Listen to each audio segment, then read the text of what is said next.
products that we have that Stampin' Up! Sells, from pre-made boxes to bags to make your own. So I'll just show you a few of the things that we have, because there's a lot of fantastic things in our regular catalog, and it's easy to forget about those when we have a holiday catalog out. So I'll just start right over here. These are the polka dotted bags. They come in a 10-pack. We have already had chevron out for a while. I've actually used them for tons of projects. This here you can see is a little mini album using the chevron bags. This one I had at one of my downline meetings. You can see the spray stains. I had popcorn in them. So they look really cute just to have little snacks inside. They fit our note cards perfectly. So you could do a really easy, simple Christmas card gift or class for somebody and put the little note cards inside. This bag right here, I did include this in my display because it's still available. It's a paper pumpkin refill kit, and you get 5 of them for $10. And people, like, the possibilities are endless. They're just a cute little bag, so that's something not to forget about. This is the fry box. I wanted to do the fry box and the hamburger box Big Shot dies that are non-cutesy, because I think most of the time when we are out on Pinterest or in the, web world, everything is really these cute little critters and things, but sometimes we don't need those. We need more mature looking gifts. So here is a nice, kind of suggestion of how you can use those products but make them nice and fancy. This is the takeout box. This is in the front of the holiday catalog. So they have a package of takeout boxes, and they're actually a really nice size. They're really easy to put together because they're all pre-scored. You would just have to use fast fuse or sticky strip to get them to stay together.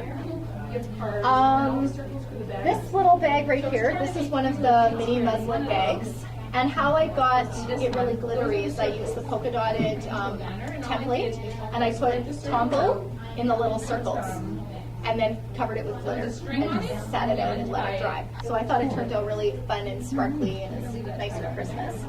This is another version of the mini muslin bag. This was used, I had a blendabilities class, so I actually colored on this with my blendabilities markers. And then the idea was you would put like a Starbucks or Tim Hortons gift card and slide it in there. So the muslin bags are really versatile. There's lots of things you can do with them. This is the Deco, I think it's called, decorative window box. So it's got the window underneath, but I covered it up with a doily that I embossed. Makes a nice little project. You can have little cards in there, or a gift card or something would fit. This is the largest of the craft boxes that we have in the catalog. They were out last Christmas, then they went away for 6 months till they brought them back in the full-size catalog. And you can stamp on these boxes and do all kinds of things. So here's one that I just kind of decorated up for fall. This would be the regular craft box size. And we're going to learn how to make this fun bow today as part of my presentation. And then this one right here was made using the tree paper, that specialty DSP at the front of the holiday catalog.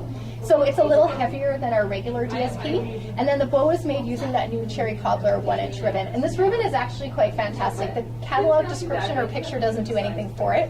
Once you actually see it, like, it's nice and sheer and it holds its shape really nice. And that's just made using that gift bow template. It came out last year. It was an insert that was coming out with all of our orders. And you can easily find this online. It's just different strips of paper that you fold over and I just copied it. This is the Petite Cafe bag. We're actually using it in one of our make and takes today. I cut out the star. I had to stick a really heavy piece of cardboard in the back, something that comes in the back of your DSP, so that it wouldn't cut all the way through.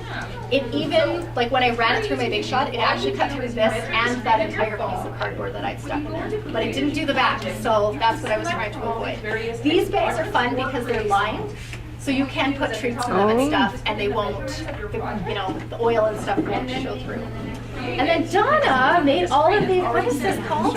The die? Curvy keepsake box. Curvy keepsake, I couldn't remember. So she made all of these curvy keepsake boxes, because I said, I'm not going to order that. It's too fiddly for me. And now I've seen, like all of you, probably a million fun little things for this.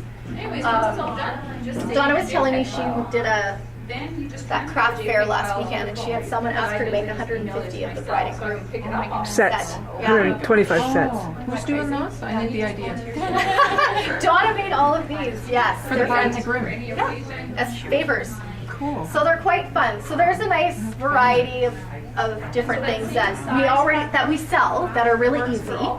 And then they have come out with this new gift box punch board. It's totally awkward for me to get that out of my mouth. It just feels like a lot of words. It looks like our envelope punch board, and it works quite similar. When I first looked at it, I'm looking at all these lines everywhere, and I'm thinking, oh, that's going to be really confusing. It's actually very easy to make a box. I felt that I needed to number the side. You can make 15 different sizes with this tool. I needed to designate the boxes a number, because if you're going to do a class and you're trying to explain to people what box you're making, I think it makes it a lot easier if you can tell them we're making boxes 2, 4, and 8 today, so that they can look and know what that is. Because otherwise, how do you differentiate what's what? As well, like when you look at the box size, to me, those numbers are like a foreign language. They don't really tell me what size that box is actually going to be in the end. So when I had started making some samples, I actually labeled the bottoms so that you could actually see what sort of the different sizes were. This is the smallest size, so it's very similar to the package of craft boxes that you can buy that we have the Advent and the Halloween stack made out of. And this is the largest size that it makes. And some are tall, some are narrow. This one I flipped on its side so that it was a bit different. And then Karina discovered this really late last night on someone's blog, Stamping Tea, her name is. So it's like stamping and a tea.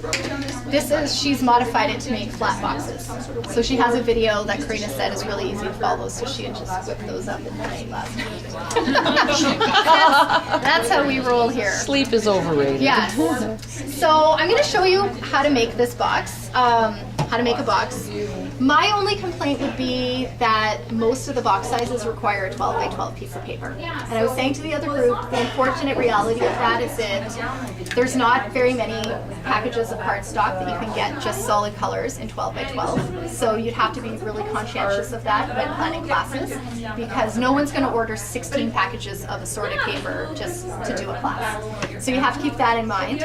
I did use DSP to make a few of the boxes. I have a habit of pressing really hard when I score, and I found that it was tearing the paper really easily when you folded it up because it had broken the fibers down so much, which I'm sure is why they've come out with this thicker designer series paper at the front of the catalog, and it's quite nice. It's double-sided, which is nice, and it holds the boxes together really well.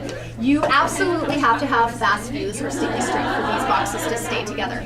Otherwise, there's just too much resistance fighting away, and like a glue dot won't keep it together, or your snail won't keep it together. So I'm going to make box number 5. So I have cut my paper to 8 by 8. So it's got your box size right here. So I'm making 2 by 5, 2 by 5, 2 by 5. It tells me I need to cut my paper to 8 by 8.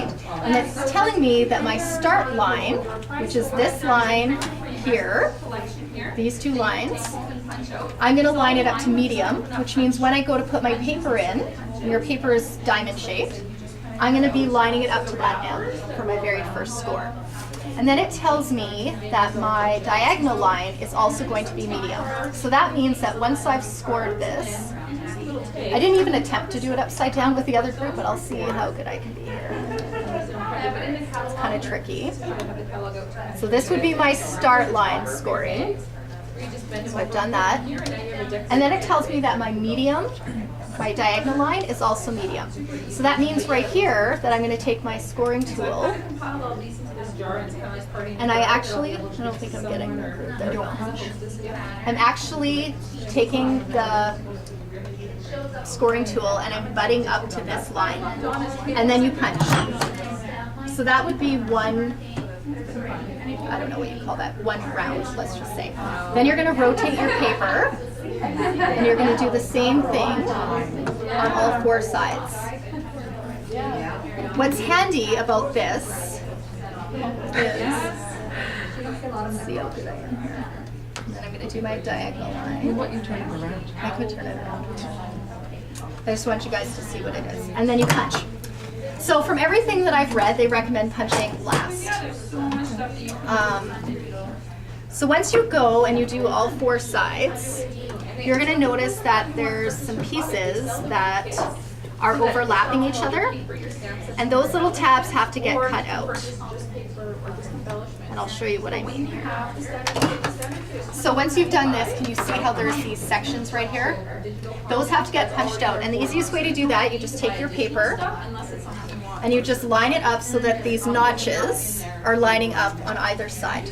This is a very forgiving tool in the sense that I had one of my lines off quite a bit and I still notched it out and it worked. It still folded up nicely. You can always refer to the guide that they have printed on the front of this, which is really handy to make sure that you've done the right thing. It has this nice little picture right here that shows you that's what your paper should look like when you're done. So if all your scoring lines look like that and all your little notches, then you are on the right path. The only thing you have left to do is to turn this around, and you have to make that little hook that Karina had shown us at the top.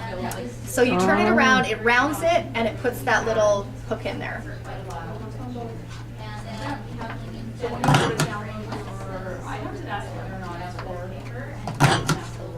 So it's actually very simple to make a box. So there we go. So that's what we have, and then you just fold up on all of your score lines. And what I found when it came to actually putting these together, so that diagonal line is what makes that happen, is that if I took my adhesive, and I prefer to use the fast fuse, I actually broke mine putting all of these boxes together. I don't know if I had a lot of aggression or something, but I went to press down a little too hard and I broke my fast fuse. But I found that once I went ahead and I did this, and I had this in front of me, if I put some fast fuse on the same panel all the way around, so this one, this one, this one, and this one, and just left it like that, flipped it over and put fast fuse on the opposite piece. So if I put it on this side, on the inside, I want to put it on the outside, on this side. And what that meant is when I folded this piece together, the box, so now this is attached, I could just press this flap down and that would be glued.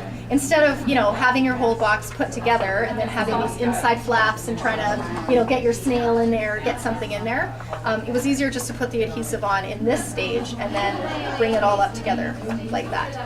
And then you just fold these over and then they hook into each other to make your little box.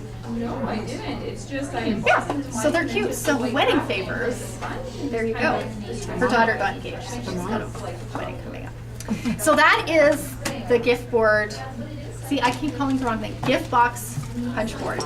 The other thing I wanted to show you guys is this really awesome curly bow. I did this a couple years ago at a class, and it's sort of been tucked away in my craft room, and I thought this is a really cool bow to show today. It uses a 12 by 12 piece of paper.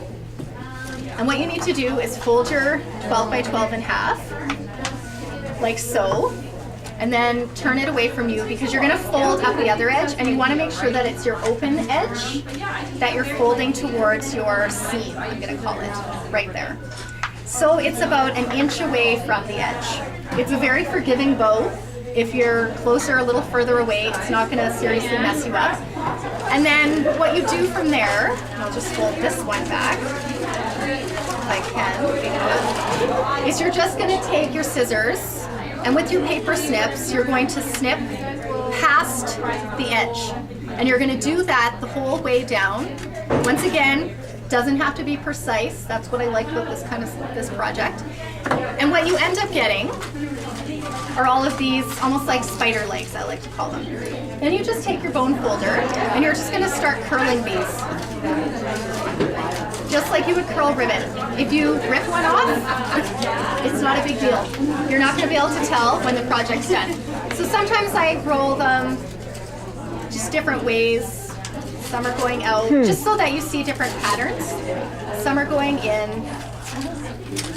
It doesn't matter.